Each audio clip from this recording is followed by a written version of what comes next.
Well, full disclosure, this is a shameless plug here. I've got a new book coming out next week called An Inconvenient Book, Real Solutions to the World's Biggest Problems. And today I'm going to give you a preview of Chapter 1 called Global Warming, Storming and Conforming. I wrote this chapter basically as kryptonite for you to use against your gore-worshipping psycho friends. The next time they tell you how global warming causes all sorts of massive natural disasters, you say, really? That's interesting, because I heard somewhere, I'm trying to remember, that deaths per year from extreme weather are down 95% since the 1920s. Sure, you'll be unhip and friendless, but at least you'll be accurate. Anyway, as I put the chapter together, the thing that struck me, the thing that was more amazing to me than the facts that I was finding, was the fact that no one wanted to talk about those facts. If a scientist says that temperatures are up 0.01 degree, lead story around the country in every newspaper. But when somebody with decades of experience comes out and says global warming is a manufactured crisis, no one cares, and you can hear a pin drop. How do I know? Because that is exactly what happened last week when the founder of the Weather Channel wrote an article that began, and I quote, "It is the greatest scam in history. I'm amazed, appalled, and highly offended by it. Global warming. It is a scam." But since that opinion doesn't fit nicely into the mouth of the media beast, hello NBC, you probably didn't hear a word about it. Well, now you will. John Coleman is the founder of the Weather Channel. He was also the first weatherman ever on Good Morning America, and he is currently weatherman at KUSI News in San Diego. John, your head about exploded with the NBC thing this week. Is that was the breaking point for you?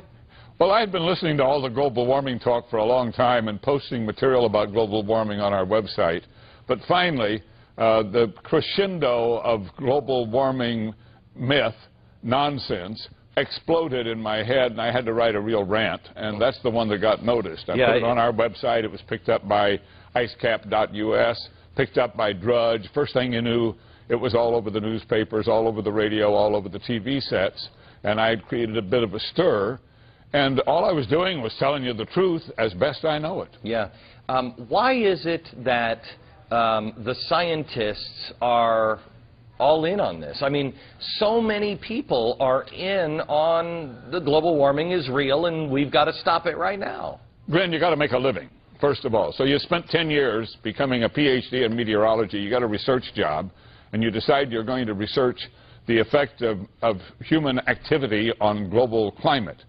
And if you were to put out a research report that said not much and it doesn't seem too bad, you probably wasted all your 10 years. John, what was the turning point for you? Because I know that you said that you went in to look for an honest answer. You thought maybe it's real. What was the thing that stood out and you went, this is absolutely bogus? Well, when I looked at the hockey stick graph that was produced in Manning's original report, and it showed a steady line temperature through the millenniums and then a sudden rise global, I knew that that was incorrect. Yeah. I knew it couldn't possibly be, and I started asking experts about it, and I started digging into how that was produced. And I found out it was bogus science. It wasn't real. The numbers had been massaged. The whole thing had been created. What bothered me was that the other scientists had accepted it. Well, why did they possibly do that? And I think the real answer to that question is that they all have an agenda, an environmental and political agenda that said, let's pile on here. We're all going to make a lot of money. We're going to get research grants. We're going to get awards. We're going to become famous. And I guess that's what happened. John, do you think we're at the point of no return yet? Are we at the point where no scientists will come out? You've said to me on my radio program today that people are afraid in your business to speak out. Can we turn this around, or are we destined for global socialism? I think that the ship may have left the dock. But in 20 years, we'll have the last laugh. But, of course, billions of dollars will have been spent. Policy will have been changed worldwide. People have been scared. We will have reacted to a myth. But nonetheless, eventually, we'll realize that there is no global warming of significance, and we'll have the last laugh. Now, there are scientists speaking out.